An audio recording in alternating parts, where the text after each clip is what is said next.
Heroes of Mabia tweeted 24 hours ago na magkakaroon ng Candyland or yung tinatawag na marketplace sa darating na next update, at kasabay na nito yung Alliance. So pag-usapan natin ito. Ano ba ang Candyland na update this coming November?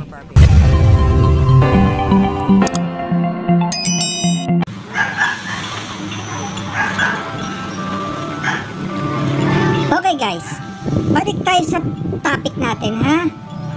Balik tayo sa topic natin. Ano ba tong sinasabi kong update na Candyland? Alam nyo to guys, itong Candyland na to, I think last January nagka-update si COC. Candyland din ang pangalan ng, ewan ko kung ano yun, ha? Hindi na kasi ako naglalaro ng COC, pero Candyland. Baka dun dinerive or dun hinango ni Mabia yung ano kasi ito marketplace. Ano siya, legendary marketplace na may mga NFT na pwedeng ibenta yung NFT mo. Pwede kang bumili doon ng skin para sa land mo, sa troops, sa defense, at kung saan pa. Na pwede ka rin doon magabili ng ruby or Mabia coin para tumaas ang land value ng inyong lands sa Mabia land. Yan ang kagandahan ng Mabia, ng Candyland. Ito yan guys, yung Candyland na yan, ito yan. Marketplace, dito makikita yan. Dito nyo makikita ang marketplace.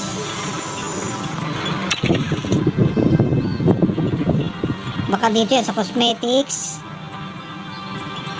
resources, army, basta dito lang yan. Resources, decoration, kakabili na kayo yan. Pictures, coming soon din yan. Pero ang Candyland ay maaring dito yan.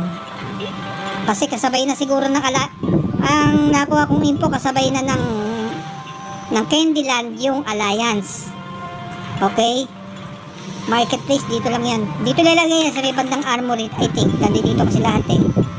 Candyland. So, mabilis lang tong update na to, kaya be aware that maybe this coming November, kasi sabi sa tweet 24 hours ago, a few weeks siguro after ng beta testing ng iOS tsaka ng ang Android, kasi matatapos na ang beta testing ng October 31. So ilang linggo lang i-beta test sa iOS. So after nun, ilalabas na ang Candyland tsaka yung what do we call this, Alliance, kasi ang dami ng HQ5 at marami na rin may mga lands dito sa what we call this, sa Heroes of Mabia. Ang sad to say, ang pwede lang maggawa ng Alliance yung mga may lands, pero hopefully tayo guys, ha, sana. So yun nga, Candyland is coming, so hurry up, download na ang Heroes of Mabia at para makita ninyo ang pinaka epic or legendary na marketplace ng Heroes of Mabia. NFT with ruby na pwedeng i-trade sa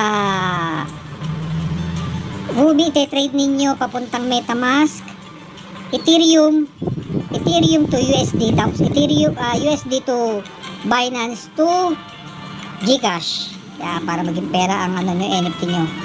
Okay, so hopefully this mixing update na to ay nakatulong sa inyo. So muli, this is Kapitan Minero saying paalam and keep updated.